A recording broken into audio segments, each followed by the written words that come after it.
pemilihan legislatif 2014 ini sudah usai, namun bukan berarti pesta demokrasi di Indonesia ini selesai, Putri. Betul sekali, masih ada pemilu presiden dan ini kurang dari 3 bulan mendatang ada hajatan yang tidak kalah penting, yaitu pemilu atau pemilihan presiden. Dan kira-kira bagaimana tanggapan masyarakat terhadap pemilu legislatif dan pilpres nanti? Dan kita akan ikutinya dalam Kopi Pagi, komentar pilihan liputan 6 pagi. Namun seusai tayangan ini nanti kami akan ajakkan untuk berkomentar secara langsung melalui nomor telepon yang tertera di layar kaca Anda saat ini.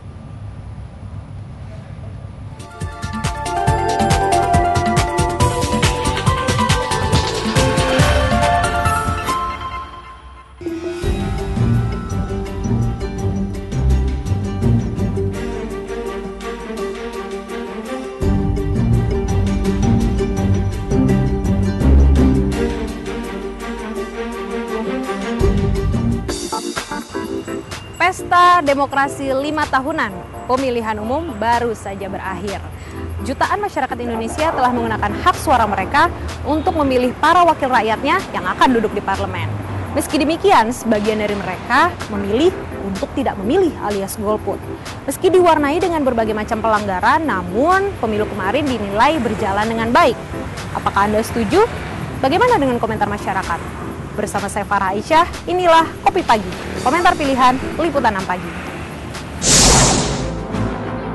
Saya adalah orang tua di Kota Kupang. Saya adalah untuk pemenang pemilu. Kemarahan Elsa Rabu subuh lalu tak terbendung. Warga Kelurahan Kelapa Lima, Kupang, Nusa Tenggara Timur ini memaki orang-orang yang akan membawanya ke kantor polisi. Meski tertangkap tangan membagikan uang di fajar menjelang pencoblosan, Elsa berkeras merasa tak bersalah. Padahal uang yang ia berikan adalah imbalan atas dukungan kepada seorang caleg DPR di Kupang. Keributan kecil di Kupang ini adalah bunga-bunga tak indah yang menghiasi pemilu legislatif 2014.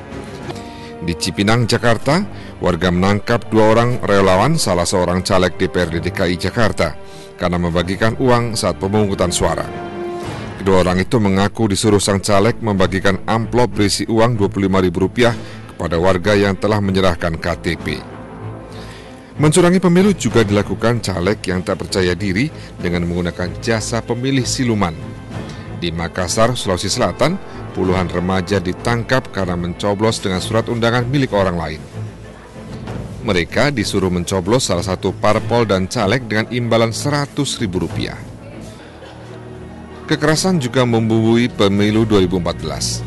Di Makassar, Sulawesi Selatan, ketua dan beberapa anggota Panwaslu Makassar dipukul sekelompok warga dan ketua KPPS di Kelurahan Bangkala. Mereka dipukul saat meminta formulir C1 yang berisi jumlah pemilih tetap. Ada bunga lain yang menghiasi pemilu 2014. Di beberapa daerah seperti Mojokerto, Jawa Timur, dan Tegal, Jawa Tengah, pencoblosan harus diulang. Penyebabnya, kertas atau surat suara tertukar dengan surat suara daerah pemilihan lain. Meski yang tertukar hanya kertas suara untuk DPRD kota atau kabupaten, pencoblosan ulang tetap saja merepotkan, baik bagi panitia maupun warga pemilih. Meski dibumbui pelanggaran, banyak kalangan menilai pemilu legislatif 2014 berlangsung dengan baik. Tidak terjadi kekacauan, kerusuhan atau kekerasan skala besar yang sampai menghalangi pencoblosan. Menurut lembaga survei CSIS dan Sirius Network, tingkat partisipasi pemilih mencapai 75,2%, cukup tinggi. Sedangkan sisanya 24,8% tidak menggunakan hak pilihnya alias golput. Jelas dong, kan Indonesia nih warga. Nyoblos? Iya. Nyoblos dong. Kayaknya kurang sosialisasi ya. Banyak teman-teman juga yang kurang tahu soal calegnya, karakternya, sifatnya, atau jadinya mereka juga bingung mau pilih siapa. Enggak sih, paling itu aja. Enggak banyak yang kita kenal ya, itunya, calegnya ya. Jadi kurang sosialisasi? Kurang. Ya saya kira kurang sosialisasi aja lah. Ya jadi banyak yang bingung, masih bingung. Aturannya saya kira ya kurang. Secara keseluruhan sebenarnya udah bagus, terus dibanding tahun kemarin, karena tahun kemarin kan terlalu banyak pilihan ya. Kalau sekarang kan diperkecil lagi, jadi buat saya sih lebih gampang aja, lebih gampang buat milih gitu. Pemilihan umum bertujuan untuk memilih para legislator yang akan duduk di bangku DPR, DPD, dan DPRD untuk bekerja mewakili rakyat pemilihnya. Namun, sudahkah mereka benar-benar bekerja untuk rakyat? Pemilu legislatif memang sudah usai, namun bagi para politisi pertarungan masih panjang. Masih ada pertarungan lain yang harus dilakoni. Itulah perebutan kursi presiden. Berdasarkan hitung cepat yang dirilis sejumlah lembaga survei, tak satupun parpol yang mendapat suara 25%. Padahal untuk bisa mengusung pasangan calon presiden dan wakil presiden, parpol harus meraih paling sedikit 25% suara sah nasional atau 20% kursi di DPR RI. Apa boleh buat, parpol-parpol harus berkoalisi, bersekutu. Karena itulah begitu hasil hitung cepat diumumkan, para petinggi parpol segera menyusun langkah, menimbang-nimbang siapa yang akan diajak berkoalisi atau bersiap menerima lamaran berkoalisi. Jadi, hingga beberapa waktu ke depan, masyarakat akan disuguhi manuver-manuver para politisi yang ujung-ujungnya adalah memuluskan jalan menuju istana. Begitulah, biarlah para politisi berakrobat menata strategi. Toh rakyatlah yang menentukan siapa yang pantas menjadi presiden, yang diyakini bisa menjadikan Indonesia lebih baik. Mudah-mudahan lah ada lebih yang bagus, soalnya kemarin saya nyoblos, istilahnya saya udah gini, minta yang bagus gitu. Nggak terlalu kenal juga sih Mbak calegnya, jadi nggak tahu ya. Kita berharap sih mereka berkualitas, lebih memperhatikan kepentingan rakyat, kesejahteraan rakyat. Cuma saya juga nggak tahu juga calegnya banyak yang nggak kenal.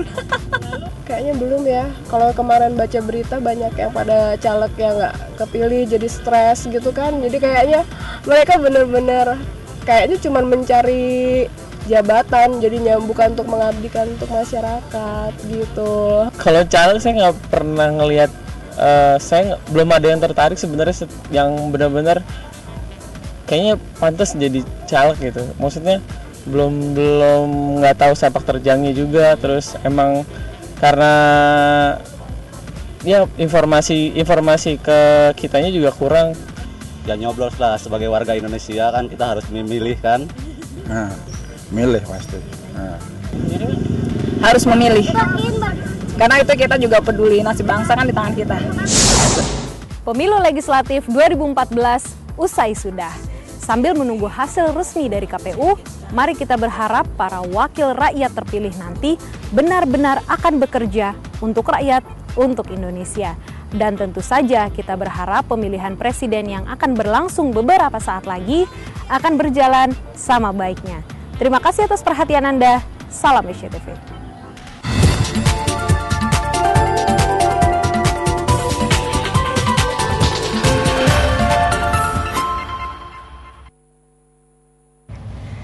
Ya, itulah tadi komentar sejumlah masyarakat di DKI Jakarta ya. Kami akan mengundang Anda, warga dimanapun Anda berada, untuk berkomentar secara langsung kepada kami di nomor telepon yang akan kami sajikan di layar kaca Anda. Ya, mungkin Anda bisa lihat di belakang ini ada di nomor 0217278224 atau 0217278208. Dan ternyata pagi hari ini sudah ada penelpon yang masuk dengan Ibu Sudian dari Jakarta. Halo, selamat pagi Ibu. Silakan Bu komentarnya.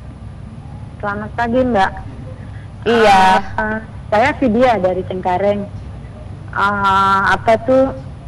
Selama ini saya nggak pernah nyoblos ya, tapi untuk kali ini saya kayaknya Indonesia harus harus lebih baik lah dari kemarin gitu Mbak. Nggak pernah nyoblos Ibu? Kenapa Ibu? Pak SBY kemarin saya nggak nyoblos, jadi saya juga nggak merasa berdosa. 2 kali putaran saya nggak pernah nyoblos, tapi untuk kali ini saya nyoblos gitu loh Mbak. Oh, pilih kemarin nyoblos tapi ya Bu? Nyoblos Mbak. Nah, saya pengen Indonesia lebih baik. Lebih baik. Ya. Untuk Pilpres ke depan di bulan Juli, kira-kira Ibu sudah ada gambaran belum kriteria presiden yang mau dipilih Ibu tuh yang harus seperti apa sih? Kalau saya lihat sih kayaknya Pak Jokowi ya cocok gitu. Ternyata pendukung Pak Jokowi. Semoga saja Pak Jokowi dipasangkan dengan cawapres yang baik ya Bu, sehingga bisa mewujudkan keinginan Bu Sudia ini untuk Indonesia yang lebih baik. Gitu. Tapi kita pasti juga masih punya kandidat capres yang lainnya ya selain Pak Jokowi. Terima kasih Ibu atas teleponnya sudah bergabung bersama kami. Sementara itu kita beralih ke penelpon lainnya, ada Bapak Nadi di Jakarta juga nih. Halo, selamat pagi Pak Nadi. Iya pagi Mas. Halo. Iya silakan Pak. Ya kemarin saya nyoblos itu. Saya berharap sih ya pemimpinnya lebih baik, lebih bagus gitu dari yang kemarin. Lalu untuk Pilpres kira-kira akan nyoblos lagi Pak atau sudah punya pilihan siapa yang akan coblos kira-kira? Nyoblos dong. Masa sebagai warga negara yang baik masa nggak nyoblos sih? Iya, atau mungkin kita juga pengen tahu nih, mungkin komentar Bapak seputar pelaksanaan pileg kemarin. Kemarin berjalan lancar atau mungkin ada sedikit masukan yang harus diperbaiki untuk Pilpres di bulan Juli mendatang, Pak? Lancar sih semuanya. Lancar ya? Semuanya lancar, semua lancar. Cuman buat pemilihan presidennya saya ngunggulin Pak Prabowo tuh. Oh, ternyata ini ada pendukung capres yang lain Pak Prabowo. Kira-kira kalau menurut Bapak Pak Prabowo bagusnya dipasangin sama siapa Pak? Pak Prabowo dibagusnya sama Pak Mahfud MD itu bagus tuh. Ini mungkin dari Partai Gerindra dan juga PKB bisa mendengarkan ada masukan dari Pak Nadi ini ya. Iya, soalnya kan buat yang baru-baru gitu tuh, yang kemarin-kemarin kan model-model lama semua itu. Oke. Baik, pengen sesuatu yang baru ya Pak. Terima kasih Pak teleponnya. Terima kasih Pak Nadi dari Jakarta. Kita beralih ke Bogor, ada Pak Junaidi. Selamat pagi Pak Junaidi, komentarnya Pak? Pagi Pak. Komentarnya sih Pak, untuk Pilpres ini sih ya Jokowi lah yang bagus Pak. Kenapa Pak? Apa yang menurut Bapak Jokowi ini cocok untuk jadi presiden berikutnya Pak? Dia orangnya nggak arogan ya. Nggak arogan, tidak sombong, tidak terlalu ambisi gitu. Sebenarnya kalau menurut Bapak sendiri Indonesia tuh butuh sosok presiden yang seperti apa sih? Yang pertama sih satu jangan korupsi lah ya. Benahi dari yang bawah-bawah itu harus dibenahi lah. Bangsa ini sih memang belum berhasil. Tapi kan kita harus dukung Pilpres yang manapun. Tapi ya sih dukung saya untuk Pak Jokowi. Baik, terima kasih Pak Junaidi di Bogor dan kami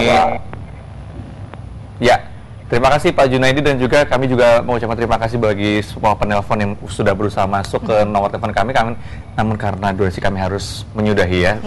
Tapi menarik ya. Menarik, semua rata-rata antusias ya untuk menghadapi Pilpres pada bulan Juli mendatang, dan ini mudah-mudahan juga sesuatu yang positif ya. Indonesia pengen berubah menjadi lebih baik dan semoga saja nanti berlangsung dengan aman dan lancar dan juga sesuai dengan harapan semuanya, Indonesia menjadi lebih baik lagi. Iya, terima kasih atas peran serta Anda.